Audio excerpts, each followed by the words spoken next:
Bonjour à tous et bienvenue sur Crypto Signal. Aujourd'hui, on va discuter de potentiels targets. Je dis bien potentiels au sens où on va rester humble ici et aller voir des analyses d'autres personnes qui présentent différentes targets pour le prochain bull run. On va également parler de pas mal de petits sujets, notamment sur Twitter, etc., qui peuvent être éventuellement intéressants à montrer. Et puis, on va faire l'analyse habituelle, quoi. Donc on est là sur le Bitcoin face au dollar comme d'habitude. J'en profite pour vous dire de mettre un like sur la vidéo, c'est très important. Pour le moment, on a mangé un petit peu de cette boîte de liquidité qui est ici. Vous le voyez qu'on avait mise en dessous et qui s'était créée sur la montée. Ensuite, pour le moment, on plafonne au 28,140. On a une boîte de liquidité également qui est au-dessus, qui est un peu plus importante en termes d'opacité, on va dire ça comme ça. Et puis voilà, hein, on n'a pas rejoint encore la ligne de coup de cette espèce de W, là, de cette structure de retournement qui pourrait être un bon point de rebond éventuellement. Mais vous allez voir qu'on est allé chercher des points déjà qui sont relativement intéressants. La structure en 4 heures, on voit que la distribution qui était celle-ci pour le moment a été cassée. Donc on s'inscrirait peut-être dans une baie de ce mouvement-là, pourquoi pas. On va voir si c'est le cas. Maintenant, à ce stade, si jamais je devais avoir éventuellement une target pour cette baie, donc là on parle du 4 heures pour cette correction-ci, si jamais on reste haussier, ça serait quelque part autour de entre 27,5 et 27,7. Maintenant, je pense qu'on va passer personnellement au-dessus de la structure et même sur ce mouvement-là, à voir si c'est effectivement ce qui se met dans la charte ou pas. Quand on regarde le 15 minutes... Alors, qu'est-ce qu'il s'est passé? On a perdu ici cette espèce de support qu'on avait, on est passé en dessous, on est revenu le retester, on a fait une prise de liquidité au-dessus, et pour le moment, on ne veut pas repasser au-dessus. La structure est en train potentiellement, je dis bien potentiellement, de passer haussière, parce qu'on voit ici qu'on a une forme de retournement sur la structure. Maintenant, il va falloir tenir ce niveau et venir prendre celui-ci, si jamais on veut sortir de ce range. Pour le moment, on s'inscrit sur... Bitcoin dans une dynamique entre 27,2 et 27,3, donc on a encore éclaté la volatilité au sol, on n'a pas grand chose. Et ce qu'on peut voir ici, ce qu'on est venu chercher là quand on a fait cette mèche là, pour le moment c'est un tout petit fair value gap qui est ici en 1 minute. Vous devez pouvoir les voir, les fair value gap, quand vous avez ici une mèche et un retournement, et en l'occurrence là il s'agit de 1 minute. Comment vous allez aller les chercher? Alors vous pouvez appeler ça des hold level si vous faites de la price action, des fair value gap si jamais vous faites du ICT, une vallée éventuellement. Vous voyez cette petite vallée ici, elle a été visitée ici, frontside, enfin elle a été visitée légèrement en dedans, on va dire. Si on l'avait visité backside, on serait venu chercher ce niveau là, mais là c'est intéressant de voir que il y a eu un petit quelque chose qui est venu être pris dans cette zone là. Est-ce qu'on peut rebondir d'ici? La réponse est oui. On a un très gros fair value gap bien sûr en bas, on les comble pas toujours, et il s'agit là donc du coup des 26,2, ça voudrait dire retracer le mouvement, faire une sorte de Bart Simpson. Quand j'entends Bart Simpson, je veux dire par là que ça nous donnerait une nouvelle fois cette figure de liquidité qui nous dit je pousse, je range et je redescends au point initial. D'accord, ça c'est une possibilité qui existe, d'autant plus que je le rappelle, on a de la liquidité qui est là. On a aussi pas mal de liquidité sous la structure, donc est-ce qu'on n'aurait pas besoin de passer carrément sous la structure pour revenir au-dessus? Mon scénario privilégié, je vous le dirai en fin de vidéo, mais il n'est pas forcément dans ce sens-là. Ethereum BTC, très légère appréciation, mais franchement c'est timide. On voit qu'on a quelque chose qui tient ici, un support. On voit que pour l'instant, la structure est baissière. Est-ce qu'on a fait ici toute la correction? Ou alors, puisqu'on avait bien poussé là-dessus, c'est normal qu'on corrige ici. On va voir ici, tout simplement, si on rejoint ce point-là, si jamais on est en retournement actuellement pour une nouvelle structure haussière potentiellement. Ensuite, Ethereum. Alors, Ethereum, c'est à la fois la même chose et à la fois un petit peu différent, parce que pour le coup, Ethereum, lui, vous le voyez, est venu chercher en fait son W ici, d'accord? Pourquoi? Parce qu'il était très enfoncé aussi, vous comprenez que là-dessus, on avait justement cette structure de retournement. Enfin, en gros, il est déjà au retest, en fait, lui, de sa time frame précédente. Je suis rentré hier sur Ethereum en longue, principalement, en fait, parce que j'avais pas envie de modifier mon prix de liquidation et mon prix d'achat sur BTC. Ce qu'on peut voir sur Ethereum, c'est que pour le moment, il tient très bien ce support, Pour le moment, il tient plutôt bien ce support. Et pour le coup, là où Bitcoin nous a donné quelque chose qui est, en fait, il n'est pas venu revisiter ici plus ou moins le plus bas, pour le coup, Ethereum, il nous a donné son nouveau range ici. Donc on avait un range qui était là, on passe à l'étage du dessous et on re-range désormais dans la time frame supérieure. Pour moi, les ranges sont des structures de continuation en général, donc je m'attends plutôt à une poursuite baissière, mais néanmoins, je suis en longue dessus pour plusieurs raisons. On va enlever ça et je vais vous montrer. Hop, ça. D'abord, j'aime bien cette mèche là, celle-ci, qui est systématiquement rachetée. J'aime bien toutes les mèches en fait qui sont là ici en dessous, parce qu'elles ont une belle amplitude. J'adore ce hammer aussi, c'est-à-dire que ici, on a eu une première défense de ce niveau-là qui s'est faite avec énormément de momentum. Maintenant, on n'avait pas la structure de retournement ici. Quand on avait eu cette mèche-là, on n'avait pas la petite structure de retournement qui nous aurait permis... Je vous explique pourquoi je suis rentré en trade, du coup, puisque peut-être que ça peut en intéresser certains. On n'avait pas la structure de retournement ici, donc je vous parle de quoi? Je vous parle de cette mèche-là. Et on n'avait pas la structure de retournement derrière. On veut que la structure se retourne ici avant de rentrer, et là on rentre sur la correction suivante pour éventuellement reprendre le mouvement. Donc du coup, j'ai tenté une entrée là-dessus sans structure. Malheureusement, je ne l'ai pas eu, donc je suis rentré au milieu de la mèche ici et je me suis fait SL. Et j'ai retenté une entrée ici sur cette mèche-là, parce que là pour le coup, et je l'ai faite quand je l'ai faite ici, parce que là pour le coup, on avait des signes comme quoi eh bien, la structure était en train de se retourner. Elle s'est effectivement retournée pour une tendance haussière, et puis derrière on a rangé. Donc on va voir si ce range sort par le haut ou sort par le bas, mais à ce stade je serais plutôt fervent d'une sortie par le haut. En tout cas ça m'arrangerait par rapport à mon trade bien évidemment. Stablecoin dominance, vous comprenez que c'est conditionné à BTC aussi, donc je suis plutôt haussier sur BTC, sur cette structure-là. Maintenant, il faudra peut-être défendre un petit peu cette position, c'est-à-dire faire des rachats plus bas, histoire de la défendre. Stablecoin dominance, c'est relativement propre, on en avait déjà parlé, je crois, sur le 4 heures. Vous voyez que là, on fait cette structure de retournement. Là, je vous avais dit, on va avoir une grosse poussée au 12%.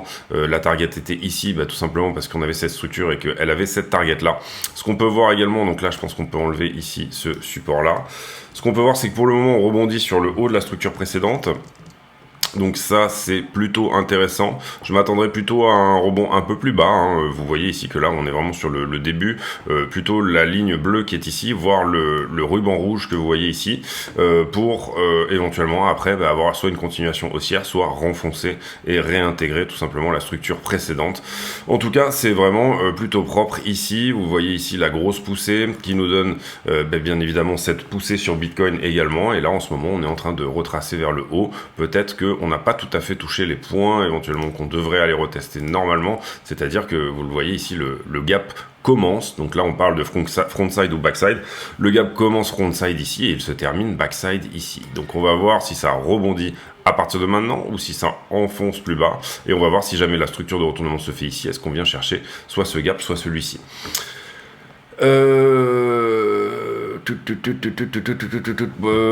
Bitcoin dominance, on n'a pas forcément de nouveauté, je dirais. On va ici, on est en normal, c'est dommage. On va ici, pour le moment, vous voyez qu'il y a un rebond. Donc on est en train plus ou moins de confirmer le rebond sur la trend qui est ici. Maintenant on a aussi une AQ qui peut éventuellement, une distribution qui peut éventuellement repousser sur cette zone là, donc aux 50%. Donc à ce stade, Bitcoin dominance très bullish, mais donc accumulation, vous le voyez, quasiment historique, décembre 2022, enfin historique j'entends, depuis 7 mois. Voilà, la question ici c'est est-ce qu'on réintègre ou pas, est-ce que le niveau qui est ici arrive à repousser et à nous faire passer sous cette trend là, ou alors tout simplement est-ce qu'on va aux 60% de stablecoin dominance. Les news, alors les news, on n'a pas grand chose sur Wall Street Journal. Ici on nous dit que l'économie montre des signes de faiblesse en Chine.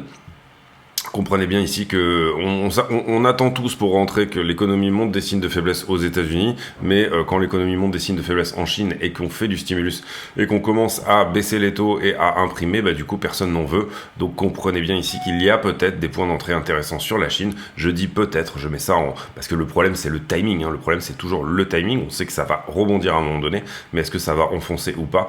Personnellement, j'ai passé la soirée d'hier à regarder un petit peu toutes les actions chinoises et je trouve qu'il y a des choses intéressantes. Bitcoin à 100 000 $, l'incroyable prédiction de ce géant de l'investissement. Alors, Ici, la narration, c'est par rapport à la market cap de l'or. C'est ce qu'on dit, c'est ce que disent assez souvent hein, les analystes.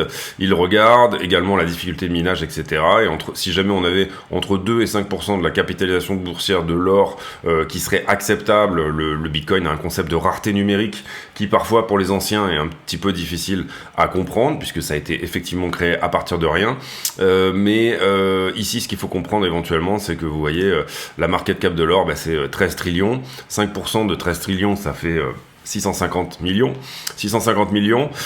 Ça voudrait dire que on double la market cap de Bitcoin. Donc ici, ça nous emmènerait à peu près 60 000 $. Bien évidemment, après, avec le stimulus, un petit peu, etc., toutes ces choses-là, bien évidemment que 100 000 $ est une target acceptable. La question, c'est comment on y va et à partir de où on part pour y monter. Est-ce qu'on fait d'abord un retour au 18,5 par exemple? Est-ce qu'on fait un retour au 20? Est-ce qu'on fait un retour au 23 et ensuite on y va? Donc voilà, c'est des choses qui sont intéressantes à regarder. Mais personnellement, oui, une target à 100 000 $ pour moi est vraiment acceptable sur ce bull run là, sans aucun problème. Ici, on nous parle de 2024 pour y aller, je suis un petit peu plus dubitatif là-dessus, mais pourquoi pas, si effectivement les ETF sont acceptés plus tôt que ce que je pense. Moi, je pense qu'il n'y aura pas d'ETF avant 2024, je pense que tout va être repoussé. Maintenant, la semaine prochaine, on a déjà des échéances sur les ETF, et pourquoi pas donner la primeur à BlackRock, étant donné surtout que vous comprenez qu'il y a la SEC est sous pression. Coinbase qui liste le stablecoin de PayPal qui ne jouait pas d'une adoption énorme. Ici, super intéressant ce tweet de Brian Armstrong qui est le PDG de Coinbase et qui donne 10 idées à suivre éventuellement pour les développeurs. Donc je vous la fais courte. D'abord, l'idée, ça serait un flatcoin, c'est-à-dire un stablecoin qui suive l'inflation, avec des outils comme Trueflation et Ampleforce, par exemple, d'essayer de faire quelque chose qui suive l'inflation. Qu'est-ce que ça voudrait dire? Ça voudrait dire que je me hedge dessus, quand je sens qu'on est sur des périodes d'inflation, etc. Et j'ai cette espèce de sentiment que potentiellement, au jour le jour, en fonction même de l'inflation daily, ce stablecoin, de toute façon, préserve mon pouvoir d'achat dans le temps. Donc ça, c'est une idée intéressante.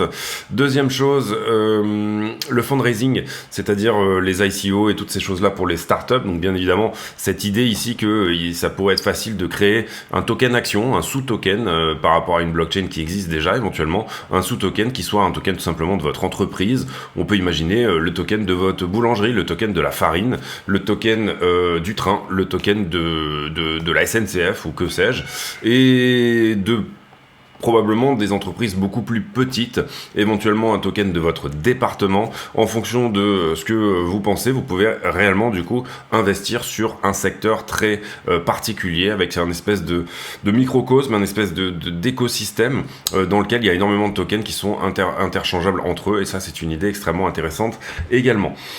Beaucoup d'interopérabilité, bien sûr, de nécessaire sur ce type de projet. Ensuite, les jobs, on a vu que Coinbase avait fait un partenariat avec Twitter pour de la recherche de jobs dans la crypto. Donc ça, c'est intéressant aussi. La privacy for layer 2, c'est-à-dire l'anonymat sur les layer 2, oui, c'est un enjeu important. On a vu que les gars de Tornado Cash s'étaient fait littéralement emprisonner. Ici, l'idée, c'est quand même au moins que dans certaines transactions, vous puissiez avoir cette espèce de possibilité de dire je ne veux pas que mon adresse soit visible, tout simplement parce que quand vous payez en cash par exemple, vous n'avez pas envie que les gens voient le numéro de votre compte en banque, d'autant plus qu'en crypto, si j'ai le numéro de votre compte en banque, je peux aller voir son solde, donc ça c'est quelque chose qui est problématique. Les jeux on-chain, bien évidemment, ça reste effectivement un enjeu aussi important, et j'en ai loupé un, je crois. J'en ai loupé un. Oui, il y en avait un petit peu sur le social. Oui, c'est ça. Non, c'est pas ça, pardon. Un peu un score social, mais qui soit sur votre wallet. C'est-à-dire si vous avez bien remboursé vos crédits, etc., de manière à ce que on puisse dire, on peut potentiellement prêter de la crypto à ce mec-là, ou à ce mec-là, ou à ce mec-là, pouvoir donner un score au bon rembourseur ou au mauvais rembourseur, un petit peu comme ça se fait en banque. La dernière idée, c'est du software pour les network states. Qu'est-ce que ça veut dire? C'est plutôt du token, on va dire là, de gouvernance, de taxes, toute une partie blockchain qui vous permet de payer vos taxes, payer par exemple dans les États tous les services et effectivement avoir une forme de droit de vote, quelque chose qui vous explique, qui prouve votre identité également et qui puisse vous permettre de voter par exemple dans des concepts de démocratie participative ou ce genre de choses. Pas mal d'idées intéressantes du côté de Brian Armstrong, je trouve que c'était intéressant d'en parler ici. Ensuite, la banque suisse SEBA qui a un principe, bon ça on s'en fout. UBS, tiens, intéressant, tout le monde ne voulait pas toucher à UBS avec un bâton il y a de ça quelques mois, et finalement ils reviennent à leur plus haut de 2018, avec un bon profit et des annonces de licenciement. Ensuite, UBS, l'Union des banques suisses, donc, qui avait racheté Crédit Suisse il y a de ça peu de temps. Aujourd'hui, on aura le PCE, c'est-à-dire un des indices de l'inflation que Powell va beaucoup regarder. À 14h30, on regardera tout spécialement le Core PCE qui va être extrêmement important à regarder. Et puis, pas grand-chose également sur MarketWatch. On va sur la liquidité.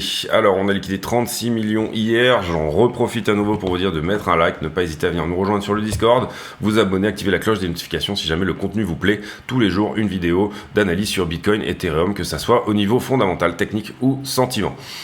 37 millions hier de liquidés, à peu près la moitié sur Bitcoin plus Ethereum, donc c'est une journée normale moins, on va dire, pas énormément de liquidation, le prix a été à plat, c'est un petit peu normal. Carnet d'ordre, on n'a pas grand chose à l'achat avant 27 et pas grand chose à la vente avant 28. Comprenez bien ici que quand je dis pas grand chose, ça veut pas dire qu'il y a rien, hein. Si vous zoomez ici, vous avez du BTC qui est dans l'histoire, mais vous le voyez, c'est pas des ordres énormes, 27, 18, etc. Donc avec assez peu de momentum, on peut tout simplement passer au travers. Les marchés en levier. Hop. Oui. Les marchés en levier. Alors sur Bitcoin, qu'est-ce qu'on a eu ? On a eu la prise de cette 2 pixels ici en bas. Il faut que je vide un peu l'ordi, il rame un peu, ou je sais pas si c'est mon internet, mais c'est un petit peu... On a eu la prise de cette 2 pixels en bas, on avait fait ici la vidéo à peu près dans cette zone. Qu'est-ce qu'on peut voir ici ? Eh bien, une latéralisation avec une très légère diminution du funding, augmentation des contrats, donc on peut éventuellement dire qu'on a été short sur cette zone, même si c'est vraiment sporadique, donc on va le mettre en traitillé et on va le mettre en 1 pixel. Ici, donc ça a été pris... Derrière, on se met encore sur du short jusque là, mais vous voyez que c'est plutôt de la fermeture de contrat. Ici, le prix augmente, mais le funding diminue, donc on est relativement shorté sur cette zone-là également. Ah, c'est juste que j'appuie pas sur les bonnes touches en fait. Donc ici, on est shorté effectivement à peu près par ici. D'accord. Ça, là, il y a effectivement pour le coup, je pense, quelque chose en 1 pixel ici.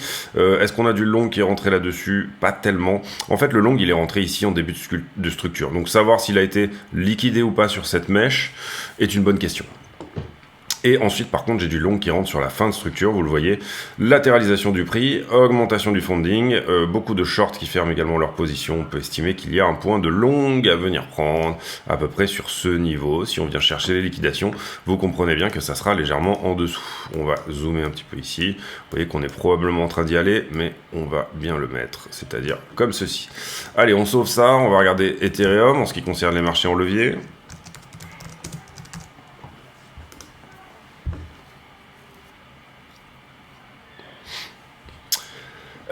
Ether, on est venu prendre le point haut et le point bas, pour le coup, en ce qui concerne Ether. Ether, c'est intéressant parce que il est revenu à ses niveaux pré-pump ici. Donc en termes d'open interest, vous le voyez, bon, on va pas compter ici cette chute parce qu'on considère que ça a liquidé tout simplement tout ça.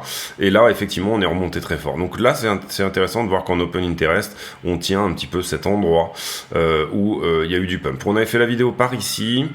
Augmentation du prix, augmentation du nombre de contrats, très légère diminution du funding, donc on avait effectivement un point à prendre ici, on va désormais le décaler là, et on va le garder en traitillé parce que c'est pas énorme. Là, j'ai un prix qui augmente, un funding qui augmente et un open interest qui augmente, ça veut dire que pour le coup, on peut décaler également celui-ci et le passer en traitillé puisqu'il n'y a pas d'anomalie. On sait qu'il y a du long hein, sur ce niveau, c'est un niveau de price action, mais il n'y a pas d'anomalie, le prix va dans le même sens que tout le reste. Ici, c'est pareil, tout va à peu près dans le même sens. Là, même chose, peut-être un gros short qui s'ouvre ici par ici et qu'on vient désormais de venir chercher, donc je ne vais pas le noter. Et derrière, pas mal de longues sur cette zone-là. Donc celle-ci, notamment. Là, pas mal de longues sur cette zone-là. Et donc, je pense qu'on pensait que ça allait tenir ici au niveau de cette accumulation. Vous voyez qu'on la perd. Et en l'occurrence, est-ce qu'on peut considérer qu'il y a aussi du long ici? Oui, mais ça reste un niveau sporadique aussi. Donc, on va le mettre comme ceci, en trétillé. Derrière, le prix monte et l'OI descend, donc pour le coup, on a un point de short à prendre ici, et pour le coup, c'est un point qu'on va qualifier de normal, comme ceci, puisque là, pour le coup, on a une anomalie, elle n'est pas énorme, mais on l'a. On va sur les poches de liquidité et on regarde ce qu'il se passe sur les leviers sur les 5 derniers jours.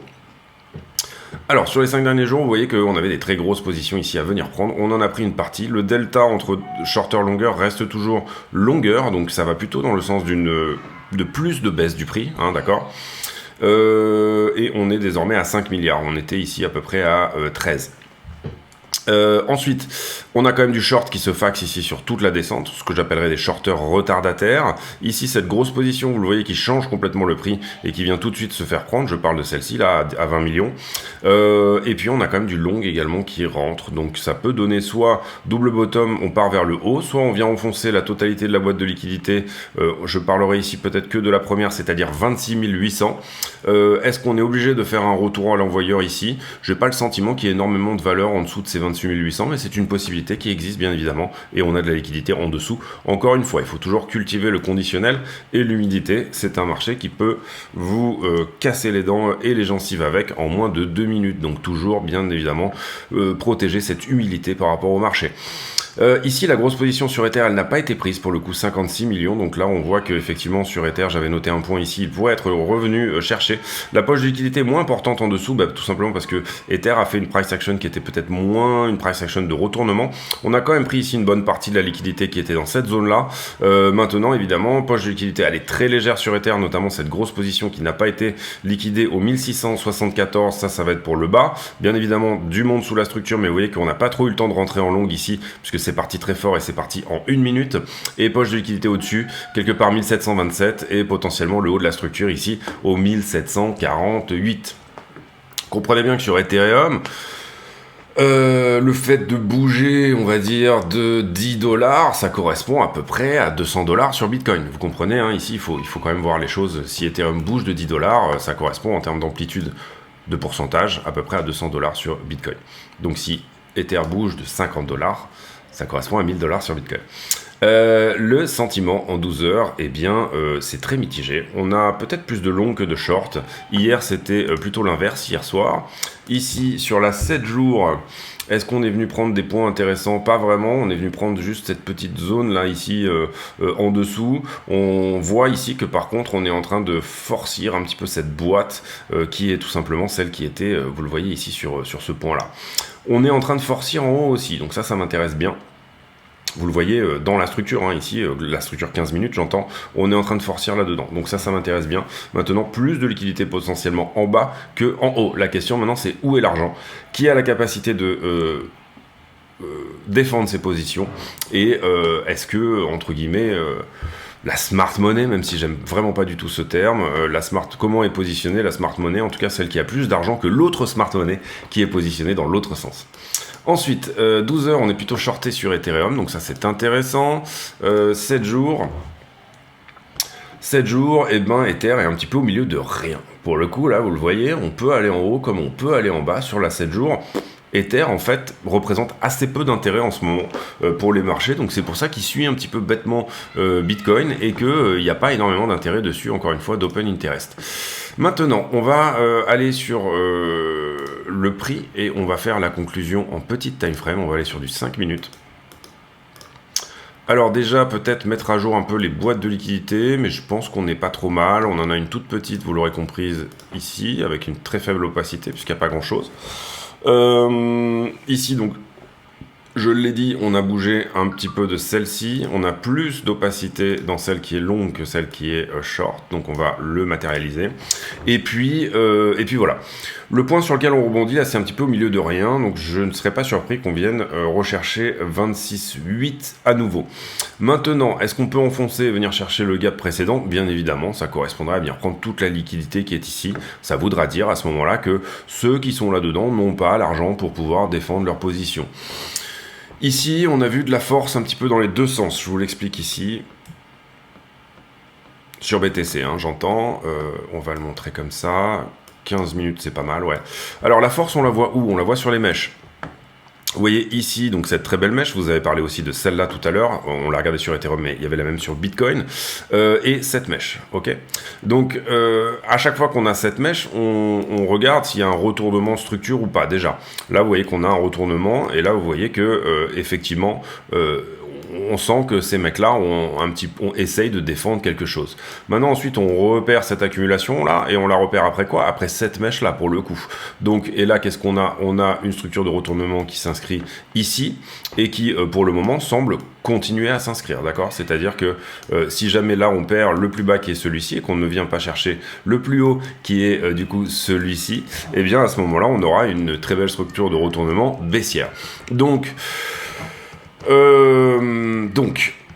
il serait probable soit que le prix continue à accumuler de la valeur entre ces deux bornes, hein, tout simplement, continue de faire ceci jusqu'au moment où on trouve la résolution de cette histoire. On en a qui bastonnent ici, on en a qui bastonnent ici. Bon les gars, on fait un Braveheart, on met ceux qui veulent short à droite, ceux qui veulent short à gauche, un peu comme on fait dans les concerts de métal, et on dit maintenant vous y allez, et puis on voit à la fin qui c'est qui reste, hein, quels sont ceux qui sont encore debout.